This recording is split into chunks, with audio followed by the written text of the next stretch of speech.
Olá, eu queria primeiramente agradecer todas as pessoas que têm me abençoado nesses últimos dias. Muitas pessoas têm enviado mensagens para mim, agradecendo pela Rainha da Pérsia, agradecendo todas as lições, as mensagens. E você sabe que essa série ela foi inspirada pelo Espírito Santo. Então, nós sabemos que tudo o que aconteceu através dela na sua vida foi porque ele que dirigiu, ele que fez isso. E nós fomos apenas um instrumento, um dos instrumentos que ele usou, porque são vários instrumentos, né? Você tem aí a pessoa que escreve o roteiro, as pessoas que colaboram com esse roteiro, as pessoas que trabalham na pré-produção, trabalham lá fazendo cenário, criando figurino. Aí tem o departamento do elenco, que tem que procurar as pessoas que encaixam bem para cada personagem. Você tem os atores que fazem o trabalho deles, estudam, entendem o personagem e passam essa verdade ali na história. Você tem a pós-produção, diretor, né? A pós-produção, e tem a pessoa que coloca as trilhas, a pessoa que coloca os efeitos, enfim. Nós temos aí um exército de pessoas por trás de A Rainha da Pérsia. Mas o principal foi, tem sido e continuará sendo o Espírito Santo, que dirige, que nos inspira, que nos ensina, que nos dá ideias, que vai contando a história de um jeito incrível, né? E nos dá uma forma de contar uma história que tem poucos detalhes, de uma forma que ela venha se tornar uma história com muitos detalhes, que também estão ali na palavra de Deus, mas contados de outra forma, né? Detalhes que você vê ali na história da Rainha da Pérsia, sobre casamento, sobre a esposa, como que é uma mulher de Deus, como é que é uma mulher sábia, como uma mulher se comporta no casamento com uma pessoa incrédula, né? Como santificar o nome de Deus num lugar onde as pessoas odeiam, não creem em Deus, como você viu no personagem do Mordecai. Você vê muitas outras partes da Bíblia ali na história de Esther, são detalhes que estão também na Bíblia, mas de forma diferente, estão em outros livros, estão sendo contados de outra forma. Você tem ali mensagens de Paulo, você tem mensagens de Jesus, né? Gênesis, você tem Provérbios, você tem Jeremias, você tem Salmos, quer dizer, toda a Bíblia praticamente está ali. Então, tudo que você aprendeu, que você gostou, que você aproveitou da Rainha da Pérsia, está na Bíblia. Está tudo ali na Bíblia. E quem é sábio, pega a Bíblia e lê. Quem é sábio, procura a fonte do que viu ali em A Rainha da Pérsia. A fonte não sou eu, a fonte é a palavra de Deus, é o Espírito de Deus que está ali na palavra dele. Então eu convido você a ler. Mas hoje eu gostaria de falar uma coisa sobre a série que talvez possa ajudar algumas pessoas que têm tido esse probleminha. Eu vou falar sobre autoria. Tá? Mas calma que eu tô aqui para falar de mim não, nem me defender, nem nada disso, porque eu não preciso disso. Você viu aí na história de Mordecai, ninguém precisa se defender. Quem é de Deus não precisa se defender. Mas eu vou falar para vocês, eu vou passar para vocês aqui um entendimento que é muito necessário. Todas as pessoas precisam desse entendimento.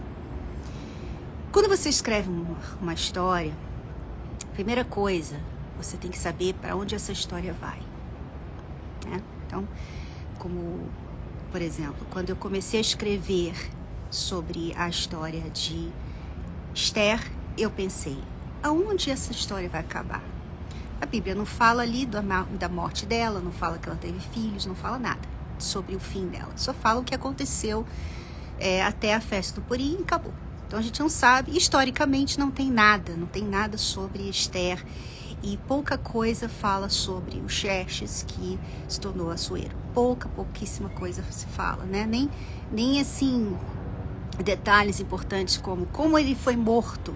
Não tem, foram partes da história que foram omitidas, muita coisa foi omitida, muita coisa foi escondida, tem coisa que, falam isso, mas tem gente que fala isso, sabe? Então tem muito, historicamente, infelizmente, quando você estuda a história, você sabe disso, a história, muitas pessoas acabam apagando a história, sabe?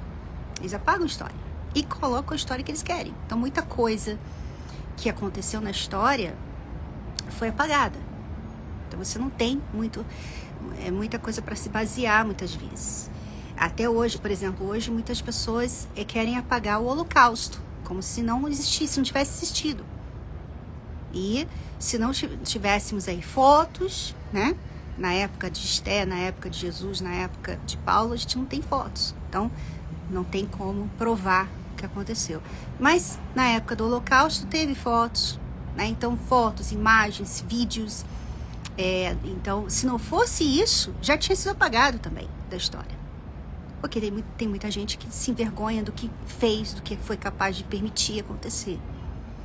Então, a história, a gente muitas vezes não pode se basear na história. Mas você tem que entender que quando você escreve uma história, você tem que pensar no fim, porque você tem que levar a história para aquele fim.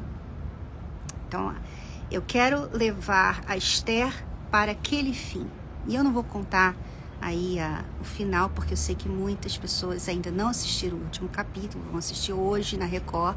Você que assistiu o último capítulo no Univer, você já sabe o que vai acontecer, mas muitas pessoas ainda não assistiram, então vamos deixar elas terem o gozo, o prazer de ver o fim dessa história linda aí de Esther. Mas para vocês entenderem, né, quando você escreve uma carta, uma história, a planta está entrando aqui, você tem que saber o fim.